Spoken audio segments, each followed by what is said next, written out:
I guess moving on to more of a planning density-oriented questions. As far as, we're going to be accepting, I guess 1.7 million people over the next few decades. Right. So what are your ideas for how we're going to fit those people into the city and make it work for them? Right. Well, the city's got a plan in place that they've looked at for the last 15 years with the urban centers and urban villages, and I really believe that that's our starting point.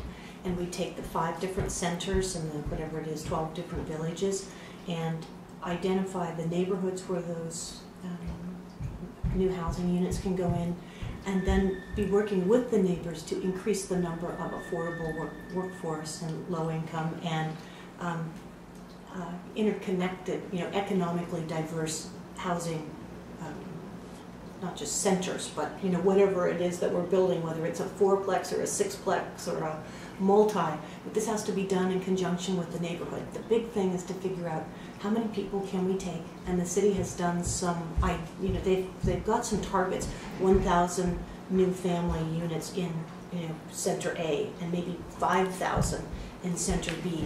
Those are numbers that I would like to start with. Around transit-oriented development, we have the best opportunities for increasing our numbers.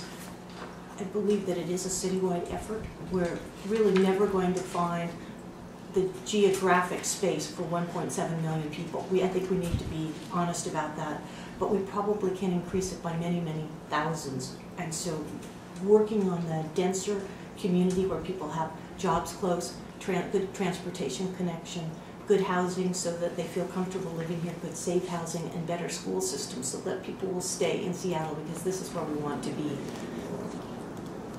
Okay.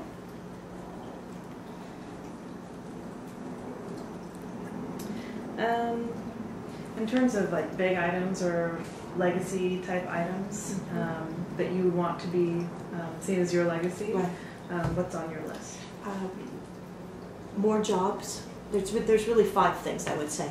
And we'll back into it, but jobs, housing, transportation, public school connection, and really good use of our resources. So in terms of jobs, I see economic growth so that businesses stay here and that we have more businesses want to come and be here. And the area that I see that I'd really like to explore is ET, the energy technologies, removing and moving away from our dependence on fossil fuels. This is an area where we really ought to be bringing in the businesses.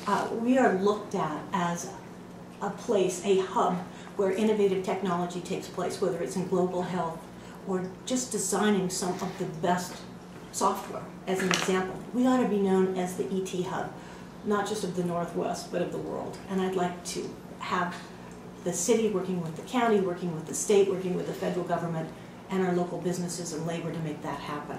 So that's first. The second is housing. We're talking about, as you say, 1 million people coming in the next 20 years, having both affordable housing, having low-income housing, having integrated housing so that people can live in our neighborhoods in a way that they feel comfortable and safe. Transportation connections is the third. This is a legacy that I would love to see succeed. We've got the pieces in place now. We've got light rail going north to south. We have it now going over to the east side of the water.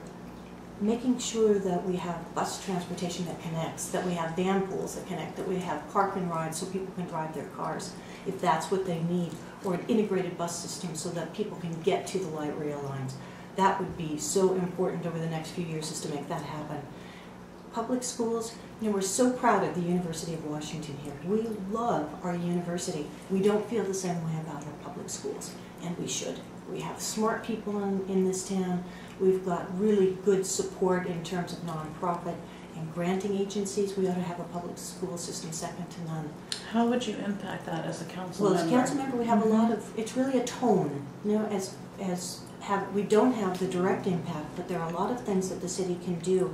City council ought to be meeting regularly with the school board members. I've met with them and already talked to them about how can we do something similar to what was done 20 years ago here in the city when we had PIPE, Partners in Public Education. A real sense that we're going forward, that the city council, the county council is supporting this, that our school district sets strategic objectives and we're in alignment. The city gives the school districts money. We also have resources. We've got resources like our museums and parks that ought to be shared with the school district.